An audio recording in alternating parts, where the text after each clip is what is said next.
Bismillahirrahmanirrahim.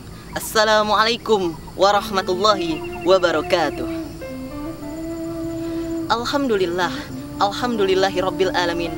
Assalatu wassalamu ala azrafil anbiya'i wal mursalin wa ala alihi wa sahbihi rasulillahi ajma'in. Amma ba'du. Pertama-tama marilah kita ucapkan puji serta syukur kita atas kehadirat Allah Subhanahu wa taala.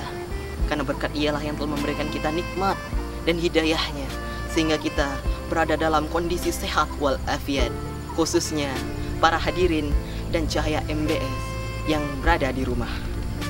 Salawat beringkan salam tak lupa pula kita curahkan kepada baginda besar kita Nabi Muhammad SAW. Allahumma salli ala Muhammad wa ala ali Muhammad.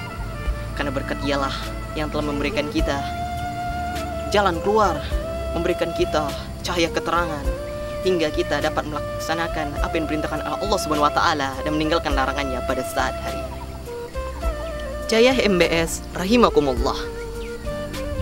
Sebelumnya saya mengucapkan selamat menunaikan ibadah puasa 1442 Hijriah.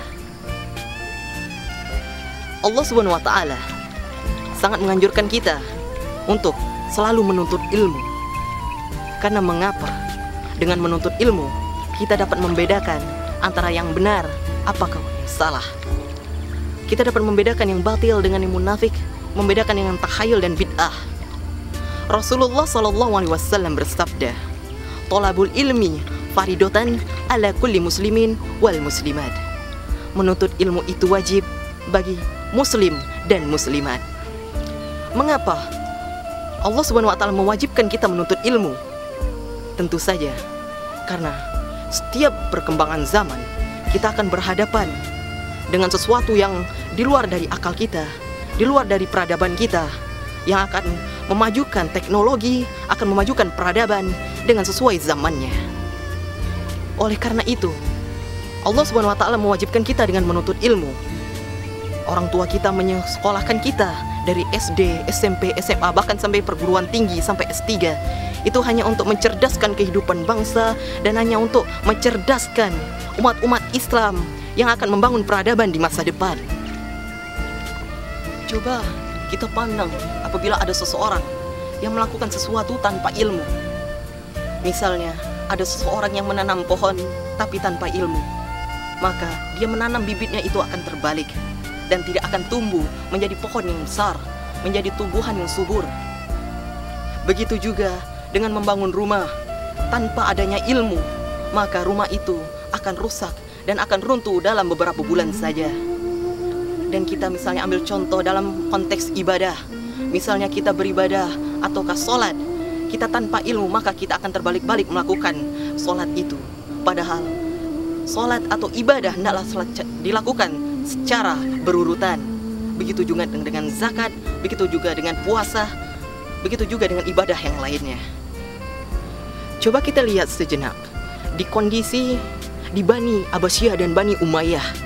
Kita ketahui bahwa Ibnu Battuta yang menemukan Samudra Pasai, yaitu di Aceh, Banda Aceh, Aceh Darussalam, yang menemukannya, dan sehingga Wali Songo pertama ditemukan itu di Banda Aceh yang kita kenal dengan Samudra Pasai itu. Dengan itulah Islam mulai menyebar dari segi perdagangan, dari segi ekonomi. Itu mulai dikembangkan dari Samudra Pasai tersebut dan menunjuk ke Sumatera, Pulau Jawa, dan mulai ke pulau yang lainnya. Berlain dengan Al-Khawarizmi, yaitu penemu matematika dalam konteks aljabar. Mark Zuckerberg, penemu Facebook, sangat mempopuleri sosok dari Al-Khawarizmi. Dia berkata, tanpa adanya aljabar, tanpa ada penemuannya, maka Facebook, Instagram, Google tidak akan ditemukan pada sampai hari ini. Bahkan kita masih di zaman-zaman dahulu yang tidak memiliki teknologi. Sungguh luar biasa. Begitu juga Kevin Systrom, penemu Instagram. Bill Gates, dan penemu-penemu yang lainnya. Itu sangat mempopuleri sosok dari Al-Khwarizmi. Tetapi kebanyakan dari kita tidak tahu. Malah kita kebanyakan tahu hanya penemu-penemu dari Eropa seperti Albert Einstein dan penemu-penemu yang lainnya. Dengan ilmu itulah dapat menunjang kita untuk memajukan kecerdasan bangsa dan agama. Bahkan dapat memajukan konteks dari keislaman yang sesungguhnya, dari gerakan tajdid tentang pembaharuan dalam segi keislaman. Dalam Islam juga diajarkan dengan kita bahwa menjaga pergaulan dengan laki-laki dan perempuan.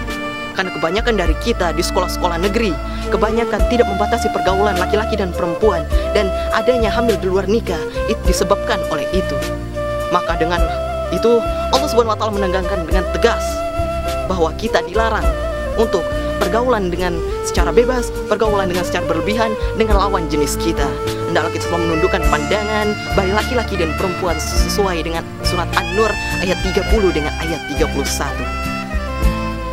Semoga apa yang saya sampaikan pada hari ini, yang saya sampaikan pada saat ini dapat berbekas di hati para hadirin sekalian dan para penonton sekalian.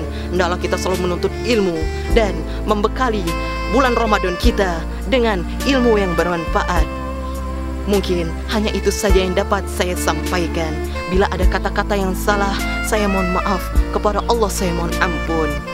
Nun wal qalami wa ma yasturun, wabillahi taufiq wal hidayah, fastabiqul khairat. Wassalamualaikum warahmatullahi wabarakatuh.